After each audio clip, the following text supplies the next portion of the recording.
പണ്ട് പണ്ട് ഒരു കാട്ടിൽ ഒരു ആൺകാക്കയും പെൺകാക്കയും സന്തോഷപൂർവ്വം ജീവിച്ചിരുന്നു. ഒരു ദിവസം പെൺകാക്ക മുട്ടയിട്ടു. ഒരു കുഞ്ഞു പിറക്കുന്നതോർത്ത് അവർ സന്തോഷിച്ചു. പക്ഷേ ആ സന്തോഷം അധികനാൾ നീണ്ടുനിന്നില്ല. പിറന്ന കുഞ്ഞിനെ ആ മരപ്പൊത്തിൽ താമസിച്ചിരുന്ന ഒരു സർപ്പം ഭക്ഷിച്ചു. കാക്കയ്ക്ക് സങ്കടം സഹിക്കാൻ കഴിഞ്ഞില്ല. അവർ കൗശലക്കാരനായ അവരുടെ സുഹൃത്തിനെ കണ്ട് വിവരം പറഞ്ഞു. സുഹൃത്ത് പറഞ്ഞു, "നമ്മൾക്ക് ബുദ്ധി കൊണ്ട് അവനെ നേരിടാം.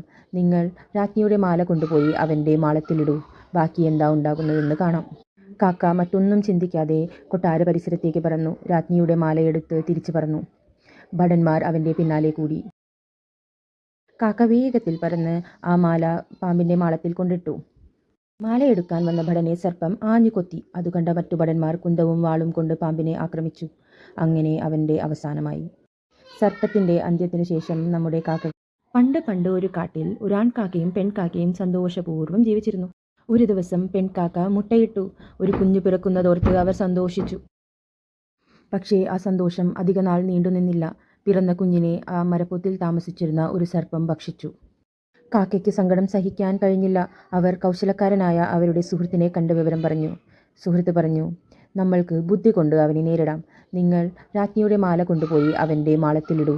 ബാക്കി എന്താ ഉണ്ടാകുന്നതെന്ന് കാണാം." കാക്ക മറ്റൊന്നും ചിന്തിക്കാതെ കൊട്ടാര പരിസരത്തേക്ക് പറന്നു. രാജ്ഞിയുടെ മാലയെടുത്ത് തിരിച്ചു പറന്നു. ഭടന്മാർ അവൻ്റെ പിന്നാലെ കൂടി. കാക്ക വേഗത്തിൽ പറന്ന് ആ മാല പാമ്പിൻ്റെ മാളത്തിൽ കൊണ്ടിട്ടു. മാലയെടുക്കാൻ വന്ന ഭടനെ സർപ്പം ആഞ്ഞു കൊത്തി. അത് കണ്ട മറ്റു ഭടന്മാർ കുന്തവും വാളും കൊണ്ട് പാമ്പിനെ ആക്രമിച്ചു. അങ്ങനെ അവൻ്റെ അവസാനമായി. സർപ്പത്തിൻ്റെ അന്ത്യത്തിനു ശേഷം നമ്മുടെ കാക്കകൾ അവിടെ സന്തോഷപൂർവ്വം ജീവിച്ചു. പണ്ട് പണ്ട് ഒരു കാട്ടിൽ ഒരു ആൺകാക്കയും പെൺകാക്കയും സന്തോഷപൂർവ്വം ജീവിച്ചിരുന്നു. ഒരു ദിവസം പെൺകാക്ക മുട്ടയിട്ടു. ഒരു കുഞ്ഞു പിറക്കുന്നതോർത്ത് അവർ സന്തോഷിച്ചു. പക്ഷേ ആ സന്തോഷം അധികനാൾ നീണ്ടുനിന്നില്ല. പിറന്ന കുഞ്ഞിനെ ആ മരപ്പൊത്തിൽ താമസിച്ചിരുന്ന ഒരു സർപ്പം ഭക്ഷിച്ചു. കാക്കയ്ക്ക് സങ്കടം സഹിക്കാൻ കഴിഞ്ഞില്ല. അവർ കൗശലക്കാരനായ അവരുടെ സുഹൃത്തിനെ കണ്ട് വിവരം പറഞ്ഞു. സുഹൃത്ത് പറഞ്ഞു, "നമ്മൾക്ക് ബുദ്ധി കൊണ്ട് അവനെ നേരിടാം. നിങ്ങൾ രാജ്ഞിയുടെ മാല കൊണ്ടുപോയി അവൻ്റെ മാളത്തിലിടൂ.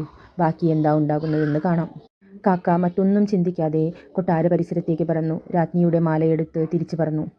ഭടന്മാർ അവൻ്റെ പിന്നാലെ കൂടി. കാക്ക വേഗത്തിൽ പറന്ന് ആ മാല പാമ്പിൻ്റെ മാളത്തിൽ കൊണ്ടിട്ടു. മാലയെടുക്കാൻ വന്ന ഭടനെ സർപ്പം ആഞ്ഞു കൊത്തി. അത് കണ്ട മറ്റു ഭടന്മാർ കുന്തവും വാളും കൊണ്ട് പാമ്പിനെ ആക്രമിച്ചു. അങ്ങനെ അവൻ്റെ അവസാനമായി.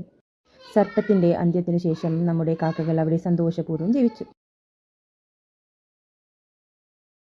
പണ്ട് പണ്ട് ഒരു കാട്ടിൽ ഒരു ആൺകാക്കയും പെൺകാക്കയും സന്തോഷപൂർവ്വം ജീവിച്ചിരുന്നു. ഒരു ദിവസം പെൺകാക്ക മുട്ടയിട്ടു. ഒരു കുഞ്ഞു പിറക്കുന്നതോർത്ത് അവർ സന്തോഷിച്ചു. പക്ഷേ ആ